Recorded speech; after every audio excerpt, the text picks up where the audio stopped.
Greetings, Dr. Joseph Martin. 21st Century Psychotherapy, Honest Moral Conscience Education. Part 2 of 3 videos for today. Now, I just want to say that it's obvious in this dark age that we're still living in that the decadence and degradation of morals and ethics in individuals, ethnic groups, interracial groups, and in nation states of the world is a pandemic. It's a virus. It's an immoral virus, if you like, that saturated people's minds. We want to talk here about lies and truth. Lies and truth, those are the two things that, in fact, are opposing one another. I'm going to look at in 3 areas. First with Tolstoy, then with a wonderful book called Lies by Sam Harris, and then finally with C.S. Lewis, the founder and the writer of the Narnia series, the Chronicles of the 7 Narnia stories, and the science fiction trilogy, and his books particularly on the Screwtape Letters and the devils and the demons that try to entice us to lie. All right, so now Tolstoy is likely the most famous or well-loved, well-read novelist perhaps of all time. His book Anna Karenina, and also the book War and Peace, suggests the following, and I'd like to read this something too. It's an analysis of human nature, if you like, and the reason why we need to have a new psychotherapy that deals with morals and conscience. In his book Anna Karenina, most forms of private vice and public evil are kindled and sustained by lies. He shows in the book the acts of adultery and other personal betrayals, financial fraud, government corruption, even murder and genocide require a mental defect, and this mental defect is the capacity and the willingness to lie. Now, Sam Harris, who is an American philosopher in good standing, has a book, many books, but the one I want to refer to is a small, short book which I read recently called Lies. And this is his comment, his summary of the whole concept. We can radically simplify our lives and improve our society by merely telling the truth in situations where others often lie.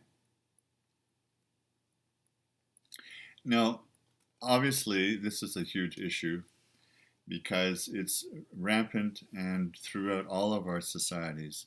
In the books that I've read recently on the social structure and institutions and political systems of Russia, China, and other governments, and perhaps less so in the Western or so-called democratic world, although with WikiLeaks and the NSA revelations of the different things that are going on, the hidden secrets, as it were, the lies and the propaganda and the subterfuges by governments, military, other social institutions, we can see that lies are rampant in our society and are causing lack of trust. Here's another opposing truth, which is wherever there are lies, there is no truth, and wherever there is truth, there are no lies. Well, even white lies, which Sam Harris says we all engage on, we speak white lies in order to save the feelings or the emotions of other people. We like to tell a little white lie because we don't think they can handle the truth. In fact, 2 things can happen from that. When you tell a little white lie, which we're all prone to do, and then the person finds out about it, then you break trust and you have a hard time repairing your relationship. More importantly, ethically and morally, as why I'm suggesting a new educational system for our societies worldwide and a new psychotherapy worldwide, is that only through telling the truth will you in fact grow, heal, evolve, and so on. For instance, there has been many secrets hidden in families and ethnic groups and societies for many centuries and generations. Now, in my particular family, if you know my story, and probably your family as well, because it's a pandemic worldwide, there were many family secrets like childhood abuse. And I traced it back through many previous generations of childhood abuse on both my father's and mother's side. And I, too, was the unwilling victim of this as well. But you see, when these are kept secret, people get sick, they become mentally ill, they become very depressed and suicidal, and they have a hard time getting out of the victim mentality. There are many other hidden secrets that are just coming to light now. The fact that the Catholic and Protestant priests and nuns have been abusing the First Nations in Canada and probably worldwide for centuries. And this is coming out. And so what this does is it gives a chance for truth and reconciliation, as we call it here in Canada. Truth and reconciliation in South Africa that Nelson Mandela set up. This is a series of strategies and collective communication patterns and listening to the victims to set things right. The truth has to come out. What's ever hidden as a secret, or therefore a lie, because lies are hidden in secret, need to come out to the truth and the light of day. Jesus himself, in two of his greatest comments, of course there are so many of them, he said, "The truth shall set you free." And that's the whole point of having a new worldwide moral education. It's totally finished in our schools as it is today, because there's no moral education in our schools. Certainly not by the teachers or the families necessarily. And I'm not judging anybody here. I'm just saying it's not part of the curriculum and it's not on our censors. It's not what we're talking about necessarily, unless you're involved as a counselor talking about bullying and many other issues. And so this issue is also an issue for psychology, because what I said in my previous video is that all these hidden shadow issues, secrets, abuses, victimizing, and so on, are never totally looked at or resolved or transformed energetically and emotionally and psychologically and spiritually, and therefore they still lie hidden as a deep inner pain and a secret and a shame and a guilt, and that is so overwhelmingly powerful on the heart and mind and shoulders of individuals who've gone through these, that they often commit suicide or become depressed and addicted or alcoholic and drug addicts for the rest of their lives. We're trying to overcome this by creating something brand new here. Now, so another saying by Jesus from the Gospel of Thomas is this: when you bring forward consciously outside what is hidden inside you, meaning the secrets, the abuses, the lies that you've been living, and the betrayals that you've done to yourself and other people, then it will heal you when you bring it forward. That's the new psychotherapy. It's based on Jesus' comments, in fact. When you don't bring forward the hidden secrets or lies or betrayals to yourself and other people, it will eventually kill you. And it will or can kill you spiritually, mentally, emotionally, psychologically, and also physically. It will shorten your life. Because there's splits set up inside your whole psyche and your energy field, and the splits will eventually separate and separate until one fights the other, and your life is ended one way or another.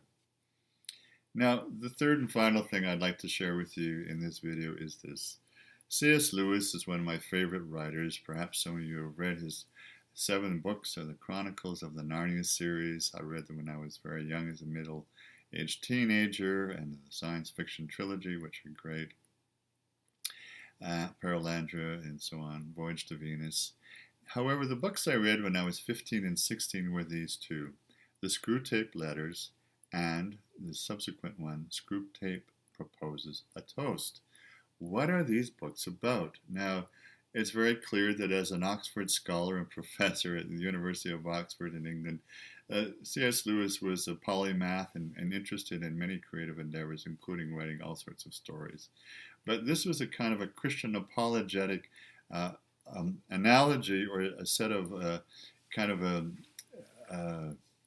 would you call it, a storyline, if you like, to suggest that there are demons and devils, and he's referring to the Christian demon devil, which we find in Judaism and Islam as well, Satan, or Satan or Lucifer, and that the role of this devil and the other minions or devils under him is to tempt us to tell lies and to betray ourselves and to betray others. and not just telling lies, but all the other vices like sexual adultery, greed. What else did he mention in this book? Um, Gluttony, war, complacency, addictions, and so on. So, in this two series of books, Screwtape is a senior devil in the lower hierarchy. That's the lower hierarchy of Satan and all the lower devils in hell. And he has a nephew that he's trying to train and teach in the temptation training school that all demons go through. His nephew's name is Wormwood. This is a great name because it appears in Revelations, in the book of Revelations. Now, Screwtape then writes 31 letters to his nephew Wormwood, trying to train him and teach him and encourage him to tempt this one particular male, who's an English male, middle-aged, and his name is simply the Patient, and try to entice him to licentious behaviors, to lying and cheating, and also to deny his increasingly strong faith or knowledge of God and Jesus. And so it's quite hilarious, but obviously very compelling to read this because in some ways these demons exist in our own mind. I know if you were listening to your conscience, and listening to your conscience is a good thing, listening to your consciousness of truth, the inner truth of your heart, doesn't come in your mind, it's the consciousness of truth in your heart, as Jesus has said, and also listening to your conscience, which seems to be, there seems to be an inordinate kind of blackout of people listening to their consciences in the last 120, 140 years through all the world wars we've had in the previous century and now at this time in the 21st century. Viktor Frankl said, the fact that people have a conscience and are not listening to it, they've dialed it out or tuned it out, is the fact why we still have holocausts and wars and murder and genocide, and will increasingly so, hence this video, to turn it all around. Back to the story of Screwtape and Wormwood. Wormwood's not having much success in trying to entice this patient to sexual licentiousness or to lying to his family or friends and so on. And in fact, by the time only a few letters have gone between these two demons, the patient dies because this was the time of the Second World War, and the patient had gone to war as a soldier and had been killed in warfare in the Second World War. And this soldier, this patient, went to heaven. So they lost the soul. Well, there were consequences for Wormwood because he didn't do as good a job as he needed to being a demon. He didn't tempt the patient as much as he needed to have in order to swing him over to the dark side and send him to hell when he died. So there's consequences for Wormwood. His uncle, who had actually been betrayed by his nephew Wormwood, who had turned him into an agency. What was the name of the agency? It was quite hilarious what it is. I'm trying to remember what they called that agency. I can't quite remember. But I think it's called the Inferiority Agency of Hell. Wormwood had turned his uncle in about something that he had actually made a positive comment about God, the Creator. And other demons had heard this, and they told Satan, and they said, oh, okay, this guy has to be rehabilitated. You can't make any good comments about God, the Creator. You can only make good comments about what we do, and so on. Let me just read you some of the letters from Screwtape to Wormwood. Here's one here. The safest road to hell for the patient is the gradual one, the gentle slope, the soft underfoot, one without sudden turnings and without milestones, and without signposts until they realize it's too late and they're already in hell. Of course, this hell is in their own mind and emotions through all these betrayals to themselves and others. And then in another letter, Screwtape says to nephew Wormwood, well, you know what? God and Satan have different purposes. God and the devil. We, the demons, the devils, we want cattle who can finally become food for us. And our enemy, God, he wants all these humans to finally become spiritual sons and daughters.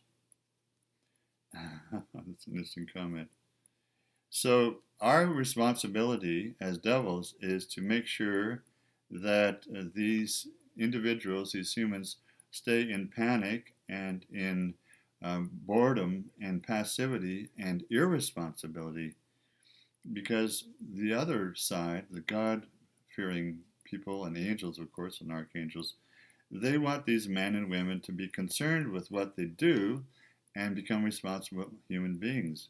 But our business is to keep them feeling shame and guilt and feeling fear and anxiety about what will happen to them if they actually told the truth. Interesting points of view.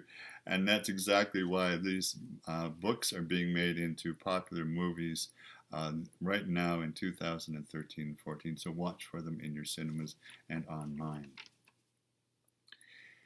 So the point being this, that the new psychology, psychotherapy, and even more than that, the education, because C.S. Lewis wrote these books, and particularly the second book, Screwtape Proposes a Toast. He was at this training program for young devils, a temptation training program for young devils, and he proposed that, with the lack of moral education in all the high schools and public schools and universities and colleges worldwide, in the UK and America and Canada and the other so-called democratic countries, they don't talk about this, they don't teach it, they don't encourage individuals to have the values and the virtues and the courage to speak the truth and to always tell the truth and become strong individuals. And obviously we can see that this is happening worldwide with jihadism and so on. And some of the other recent videos I've done showing that there's such a discontent and malaise and depression and kind of lack of values and groundedness or centeredness or integrity or honesty among young people because they're not getting it from their families and their educational or their justice systems.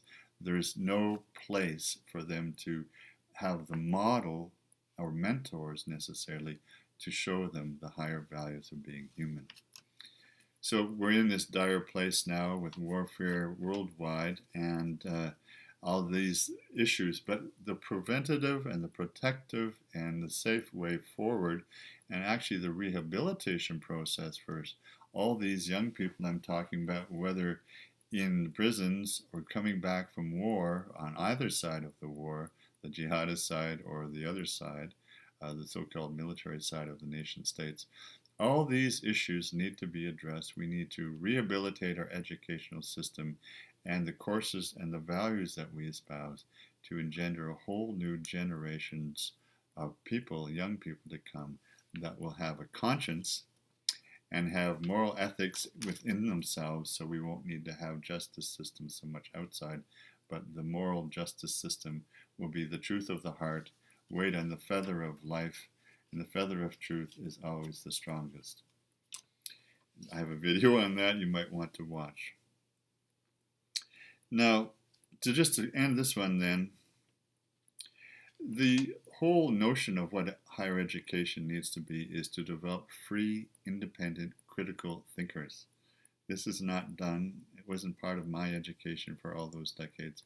We need teachers and people who can encourage free, independent thinkers who are critical thinkers of society, philosophy, psychology, morals, ethics, and everything about peace and war and all our resources and what's fair and what's social justice.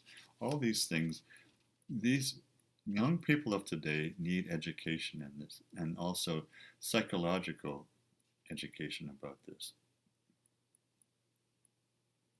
Now, if we were to change our whole way of working and living and be done with lies and just simply tell the truth, we would have much more compatibility, cooperation, and truth and trust. Because when you tell the truth, that's how you build trust with individuals and pairs and partnerships and marriages and friends, peers and in business and in entrepreneurial business, colleagues and neighbors and your own community and even friends online from all the different countries of the world. It's the trust element that's necessary to build a collegial, collaborative, communal, collectively responsive and responsible future. All our lives depend upon it.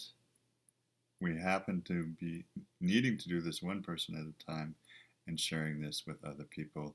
And then taking some social action and being part of a group of people that are truth speakers and truth tellers, so we can forge a new future that has a new vision. So stay tuned now for my video on how to do this through the Vision Quest. Dr. Joseph Martin. Om Namah Shivaya, all love and blessings.